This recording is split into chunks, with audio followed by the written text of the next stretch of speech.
저는 25년간 노인 영양학을 연구해 온 유연주입니다. 사실 같은 업계에 있는 사람으로서 이제는 정말 솔직하게 말씀드려야겠다는 생각이 들었습니다. 그동안 단백질만 챙기면 근육은 저절로 붙는다고 알려왔지만 실제로는 많은 어르신들이 단백질을 드셔도 기운이 빠지고 힘이 없어졌습니다. 저 역시 처음에는 이유를 몰랐습니다. 제가 직접 상담한 수천 명의 어르신들을 보면서 깨달은 것이 있습니다. 단백질이 근육으로 가려면 반드시 갖춰야 할 조건이 있다는 사실이죠. 이걸 모르시면 아무리 비싼 보충제를 드셔도 근육은 점점 줄어듭니다. 심지어 매일 고기와 계란을 챙겨 드셔도 다리에 힘이 빠지고 계단 오르기가 힘들어지는 분들이 정말 많습니다.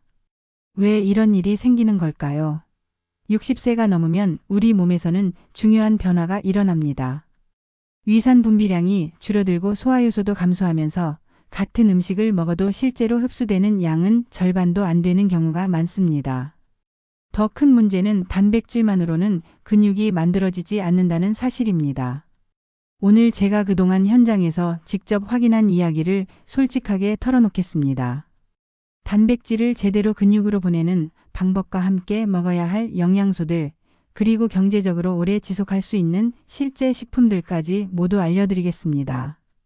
특히 제가 25년간 연구하면서 발견한 건새우, 황태, 검은 콩의 놀라운 효과는 정말 여러분을 깜짝 놀라게 할 거예요. 이 세 가지 식품만 제대로 활용해도 비싼 보충제 없이 근육을 되살릴 수 있거든요. 여러분이 지금까지 놓치고 있던 핵심 포인트를 하나씩 짚어드릴 테니까 끝까지 함께 해주세요. 혹시 이런 유용한 정보가 도움이 되신다면 구독 버튼을 살짝 눌러주시고 좋아요도 한번 부탁드릴게요. 여러분의 작은 관심이 더 좋은 정보를 만드는 힘이 됩니다. 더 궁금하신 점이나 개인적인 상황은 댓글로 자유롭게 물어봐 주시면 제가 직접 답변 드리겠습니다. 함께 건강한 노년을 만들어가요. 제가 상담했던 방영숙 74세 어르신 이야기를 들려드리겠습니다. 어르신은 매일 고기와 계란을 빠뜨리지 않고 드셨는데도 계단 오르기가 너무 힘들다고 하셨습니다. 손자를 안아주는 것도 버거워지고 장 보러 가는 것조차 피하게 되었다고 말씀하셨어요. 병원에서는 특별한 이상이 없다고 했지만 실제로는 다리에 힘이 점점 빠지고 있었습니다. 또 다른 분의 이야기도 들려드릴게요. 김철수 79세 어르신은 아들이 비싼 단백질 보충제를 사다 드렸는데도 효과를 못 느끼셨어요. 하루에 두세 번씩 챙겨 드셨지만 여전히 기운이 없고 오히려 소화가 안 되어서 속이 더부룩하다고 하셨습니다. 가족들은 왜 효과가 없는지 이해할 수 없어서 더 비싼 제품으로 바꿔가며 시도했지만 결과는 마찬가지였어요. 두 분의 공통점은 단백질 양은 충분했다는 것입니다. 하지만 흡수율이 떨어져 근육으로 가지 못하는 상황이었고 단백질과 함께 섭취해야 할 중요한 영양소들이 빠져 있었어요. 이런 상황에서는 아무리 좋은 단백질을 드셔도 근육 합성이 제대로 이루어지지 않습니다. 게다가 소화기관이 약해진 상태에서 무리하게 단백질만 늘리면 오히려 부담만 가중되죠. 방영숙 어르신께는 간단한 식습관 교정을 권해드렸습니다. 단백질은 그대로 유지하되 흡수율을 높이는 방법과 함께 먹어야 할 영양소를 추가한 것뿐이었어요. 특히 아침에 황태국 한 그릇을 추가하고 점심에는 검은 콩밥, 저녁에는 건새우 반찬을 곁들이도록 했습니다. 놀랍게도 단 2달 만에 어르신은 지팡이를 내려놓을 수 있었습니다. 계단도 혼자 오르시고 손자를 안아주며 함께 놀 수 있게 되었다고 기뻐하셨습니다. 김철수 어르신의 경우에는 보충제를 중단하고 우리 식탁에서 쉽게 찾을 수 있는 식품들로 바꿨어요. 아침마다 황태국을 끓여 드시고 밥에는 검은 콩을 섞어서 지으셨습니다. 3개월 후에는 혼자서 시장까지 걸어가실 수 있을 정도로 체력이 회복되었어요. 가족들도 깜짝 놀라서 어떻게 이런 변화가 가능한지 물어보셨다고 합니다. 두 분 모두 공통적으로 말씀하신 것은 몸이 가벼워졌다는 느낌이었어요. 아침에 일어날 때 개운하고 하루 종일 활기가 넘친다고 하셨습니다. 무엇보다 가족들에게 도움을 받아야 한다는 부담감에서 벗어나서 오히려 도움을 줄 수 있게 되었다는 점을 가장 기뻐하셨어요. 여러분도 이런 변화를 경험할 수 있습니다. 오늘 이 영상에서 말씀드릴 내용은 여러분의 근육관리 방식을 완전히 바꿀 수 있는 중요한 지혜입니다. 끝까지 보지 않으시면 가장 중요한 실천법을 놓치게 됩니다. 특히 마지막에 나올 단 하나의 습관이 모든 것을 바꿀 수 있어요. 혹시 아직 구독과 좋아요를 누르지 않으셨다면 지금 바로 눌러주세요. 이 채널은 여러분의 건강한 노년을 응원합니다. 이런 중요한 정보를 더 많은 분들이 알 수 있도록 구독과 좋아요로 응원해 주시고 끝까지 보시면 왜 지금 당장 여러분의 작은 습관을 바꿔야 하는지 분명하게 깨닫게 되실 겁니다. 여러분의 식습관을 바꾸는 작은 실천만으로도 충분히 일어날 수 있는 일이죠. 그래서 이제는 우리 일상에서 근육을 지켜주는 핵심 요소들을 하나씩 짚어보겠습니다. 첫 번째로 말씀드리고 싶은 것은 단백질 흡수율의 문제입니다. 60세 이후에는 위산과 소화효소가 줄어들어 같은 음식을 먹어도 절반밖에 흡수되지 않습니다. 한국영양학회 보고에 따르면 65세 이상은 단백질 흡수율이 30%에서 40%까지 감소한다고 합니다. 이것만 알아도 왜 단백질을 드셔도 효과가 없는지 이해가 되시죠? 제가 만난 이순자 71세님은 매일 삼시세끼 고기를 드셨지만 여전히 기운이 없었습니다. 검사를 해보니 실제 근육 합성률은 40%에 불과했어요. 문제는 고기를 너무 질기게 드시고 계셨다는 점이었습니다. 나이가 들면서 씹는 힘도 약해지고 침 분비량도 줄어들어서 질긴 고기는 제대로 소화되지 않아요. 그래서 어르신께는 고기를 푹 삶거나 다져서 드시도록 권했습니다. 또한 식사 전에 따뜻한 물 한 잔을 천천히 마셔서 위장을 준비시키고 식사할 때는 충분히 씹어서 침과 잘 섞이도록 했어요. 단백질은 부드럽고 소화 잘 되는 형태로 섭취해야 합니다. 단단한 고기류를 무리하게 드시면 오히려 소화 장애가 생길 수 있어요. 여러분은 단백질 흡수율을 고려해서 드시고 계신가요? 두 번째는 근육 합성에 필요한 보조 영양소입니다. 단백질만으로는 근육이 만들어지지 않고 칼슘과 아연이 함께 있어야 근육 합성이 완성됩니다. 서울대학교 연구팀은 아연 섭취가 부족할 경우 단백질 합성이 25% 감소한다고 밝혔습니다. 이게 얼마나 중요한지 아시겠죠? 박정희 69세님은 고기를 잘 챙겨 드셨지만 아연이 부족해 근육량이 오히려 줄었습니다. 혈액 검사를 해보니 아연 수치가 정상 범위의 절반도 안 되었어요. 이런 상황에서는 아무리 단백질을 드셔도 근육으로 합성되지 않습니다. 건새우를 추가한 뒤 3개월 만에 근육량이 회복되었어요. 특히 아연은 상처 치유와 면역력에도 중요한 역할을 합니다. 아연이 부족하면 감기에 자주 걸리고 회복도 늦어져요. 해산물, 견과류, 잡곡을 균형 있게 섭취하세요. 특정 영양소만 과하게 챙기는 것은 위험합니다. 혹시 단백질만 집중적으로 드시고 다른 영양소는 소홀히 하고 계신가요? 세 번째는 경제성과 지속성 문제입니다. 근육 회복은 하루 이틀이 아니라 최소 3개월 이상 꾸준히 해야 효과가 나타납니다. 미국 노인학회 연구에 따르면 최소 90일간 단백질 섭취를 유지해야 근육량이 안정적으로 증가한다고 합니다. 이성호 77세님은 고가 보충제를 한 달 드시다 중단했는데 효과가 전혀 없었습니다.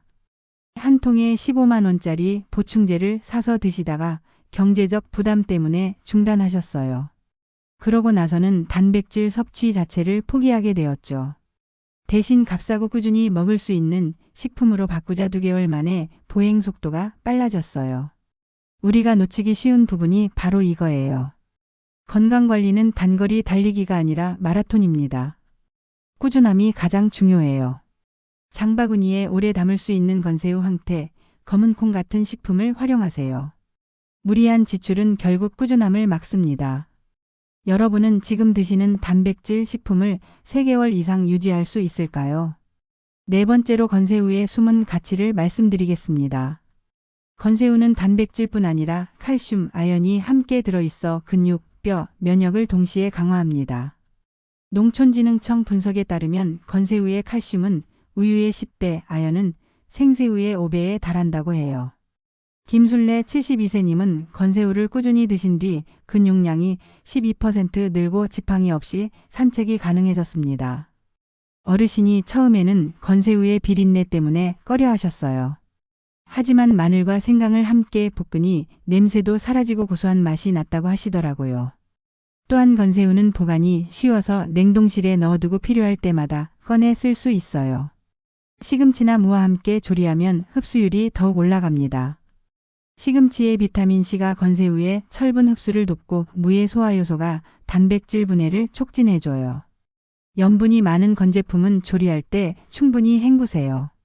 건새우를 국물용으로만 쓰시지 않나요? 이제는 반찬으로도 충분히 활용해 보시길 바랍니다. 5번째는 황태의 단백질 흡수력입니다. 황태는 얼렸다 녹이는 과정을 거치며 단백질 구조가 풀려 소화 흡수율이 높습니다. 강원대학교 식품영양학과 실험에서 황태 단백질은 일반 생선보다 2배 빠르게 소화된다는 결과가 나왔어요. 최경호 75세님은 아침마다 황태국을 드시고 한 달 만에 계단 오르기가 한결 수월해졌습니다. 어르신은 평소 아침을 거르는 경우가 많았는데 황태국은 부담 없이 드실 수 있었어요. 황태의 감칠맛이 식욕을 돋워주고 따뜻한 국물이 속을 편안하게 해줘서 아침 식사를 규칙적으로 하게 되셨다고 해요. 또한 황태는 필수 아미노산이 골고루 들어있어서 완전 단백질 식품이라고 할 수 있어요. 황태국, 황태찜, 황태무침 등 다양한 방법으로 활용하세요. 지나친 양념은 흡수를 방해하니 소박하게 조리하는 게 좋습니다. 황태를 해장용으로만 드시지 않으셨나요? 이제는 단백질 공급원으로 생각해 보세요. 6번째는 검은콩의 스마트 단백질입니다. 검은콩은 단백질뿐 아니라 혈관 건강을 지켜 단백질이 근육까지 도달하도록 돕습니다. 일본 도쿄대 연구팀은 검은콩의 안토시아닌이 혈류를 개선해 근육 합성을 촉진한다고 보고했어요. 이명자 78세님은 검은 콩밥을 한 달 드신 뒤 혈압이 안정되고 다리에 힘이 생겼다고 말씀하셨습니다. 어르신은 당뇨와 고혈압을 함께 앓고 계셨는데 검은 콩밥을 드신 후 혈당도 안정되고 혈압약도 줄일 수 있었어요. 검은 콩의 식이섬유가 혈당 상승을 완만하게 하고 칼륨이 혈압 조절에 도움을 준 것 같아요. 7번째로 추가로 말씀드리고 싶은 것은 계란의 완벽한 활용법입니다. 조미영 73세님은 계란을 매일 드셨지만 늘 삶은 계란으로만 드셨어요. 하지만 삶은 계란은 소화가 더디고 콜레스테롤 흡수율도 높아서 부담스러울 수 있어요.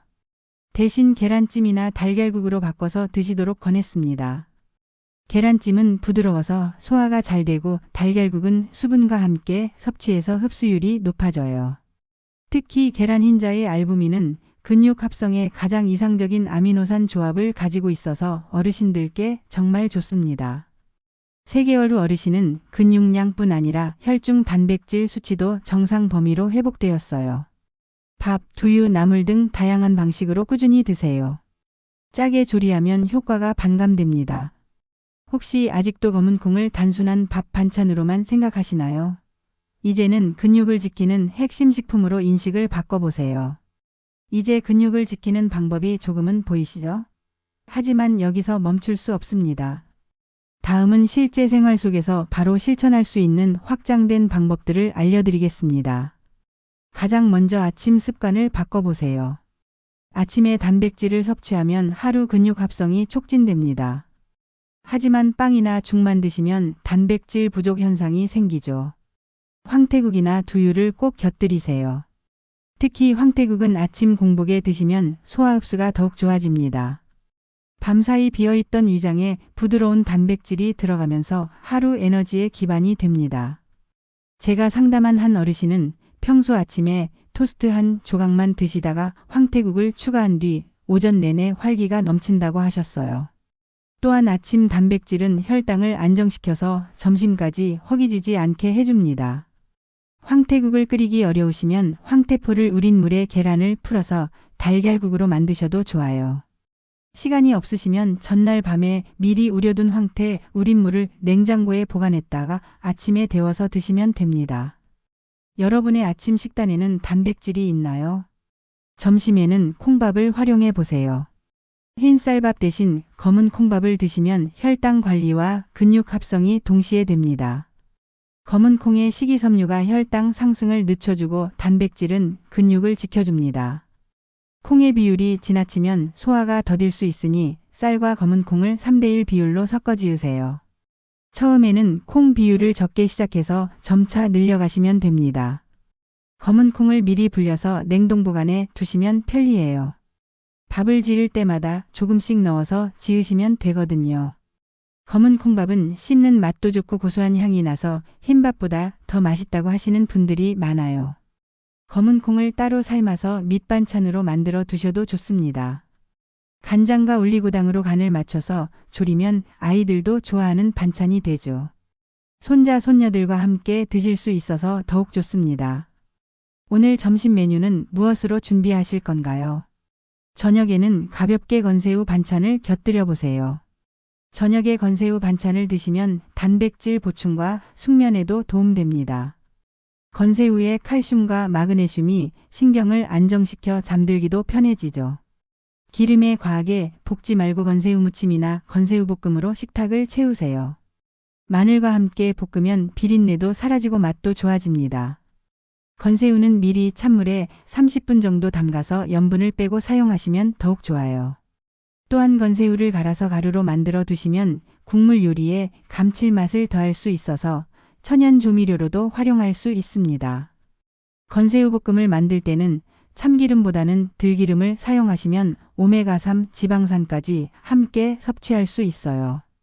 멸치와 함께 볶으면 칼슘과 단백질이 더욱 풍부해집니다. 저녁에는 보통 어떤 단백질을 드시나요?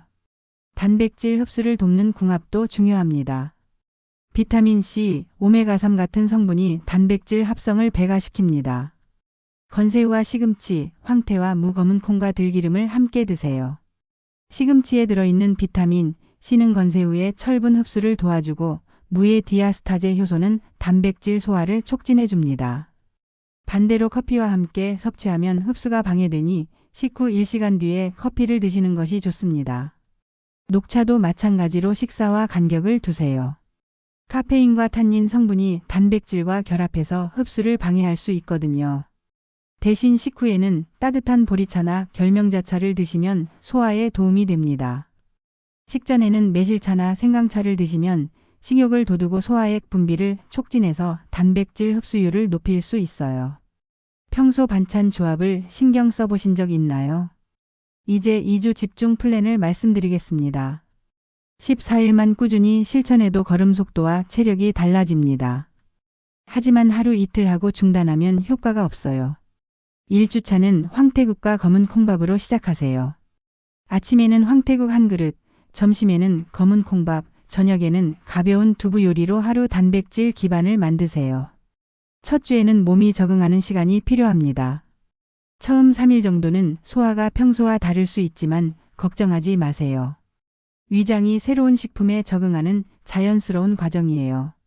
4일째부터는 몸이 가벼워지는 느낌을 받으실 거예요. 2주차에는 검은 콩두유와 건새우 반찬으로 업그레이드 하세요. 아침에는 검은 콩두유 한 잔, 점심 반찬에는 건새우 무침, 저녁에는 황태찜을 추가해 보세요. 이렇게 하면 단백질뿐 아니라 칼슘, 아연까지 골고루 섭취할 수 있습니다.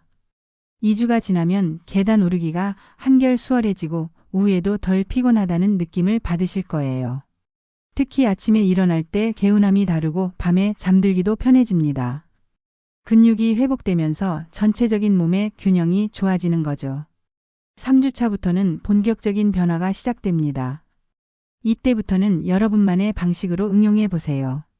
황태 대신 북어를 사용하거나 검은 콩 대신 서리태를 활용해도 좋아요. 중요한 것은 꾸준함입니다. 물론 개인차가 있지만 대부분의 어르신들이 2주 정도면 변화를 느끼기 시작합니다. 특히 아침에 일어날 때 몸이 가벼워지고 장 보러 갈 때 덜 힘들어진다고 말씀하세요. 손자를 안아주는 것도 예전보다 한결 수월해진다고 하시죠. 오늘부터 2주간 직접 실천해 보실 수 있나요? 간식으로는 건새우를 볶아서 조금씩 드시거나 검은 콩을 삶아서 간단히 간을 해서 드시면 좋습니다. 단백질 간식을 만들어 두시면 출출할 때마다 근육에 좋은 영양소를 보충할 수 있어요. 시중에 파는 과자나 빵보다 훨씬 건강하고 근육에도 도움이 됩니다. 건새우를 볶을 때는 소금 대신 깨소금을 뿌려주세요. 깨의 세사민 성분이 항산화 작용을 해서 건새우의 영양소를 더욱 잘 보존해 줍니다. 또한 아몬드나 호두 같은 견과류와 함께 드시면 오메가3 지방산까지 보충할 수 있어요. 검은 콩은 미리 삶아서 소분해서 냉동 보관해 두세요. 꺼내서 간장이나 꿀로 간을 하면 바로 드실 수 있는 간식이 됩니다.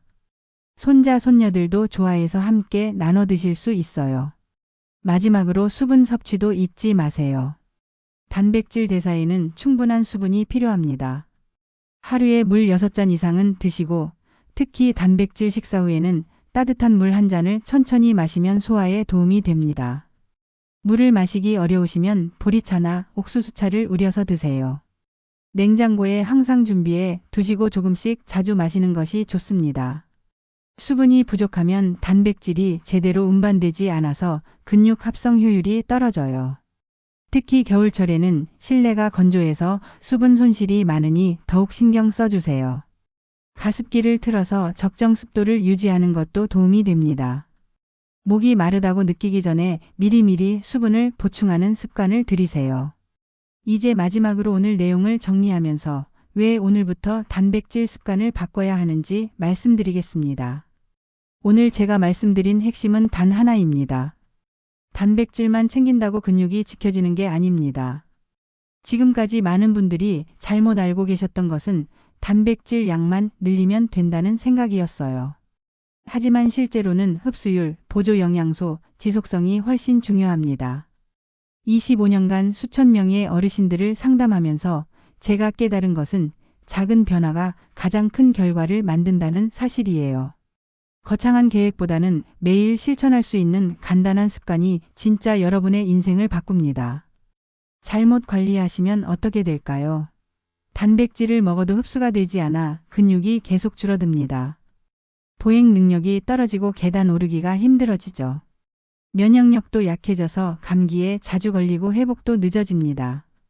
무엇보다 일상생활이 점점 힘들어져서 외출도 꺼리게 되고 활동량이 줄어드는 악순환이 시작됩니다.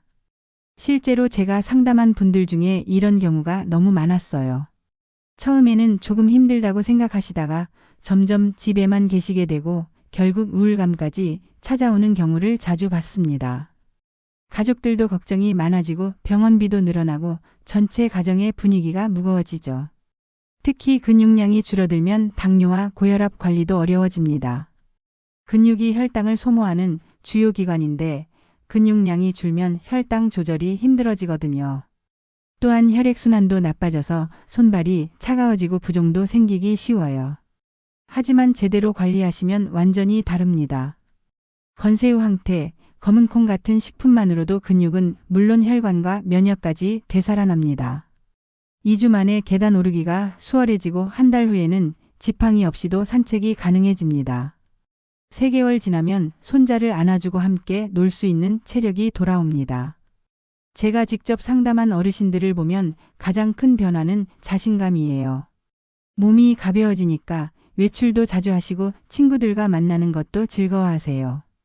무엇보다 가족들에게 짐이 된다는 생각에서 벗어나서 오히려 도움을 주는 존재가 되시죠. 어떤 어르신은 근육이 회복된 후 텃밭 가꾸기를 다시 시작하셨어요. 직접 기른 채소로 가족들에게 반찬을 해주시는 게 가장 큰 기쁨이라고 하셨습니다. 또 다른 분은 동네 경로당에서 음식 봉사를 시작하셨어요. 예전에는 받기만 했는데 이제는 다른 분들을 도울 수 있게 되어서 너무 보람차다고 하시더라고요. 건강이 회복되면 취미 생활도 다시 시작할 수 있어요. 등산, 댄스, 수영 같은 활동들을 다시 즐길 수 있게 되죠.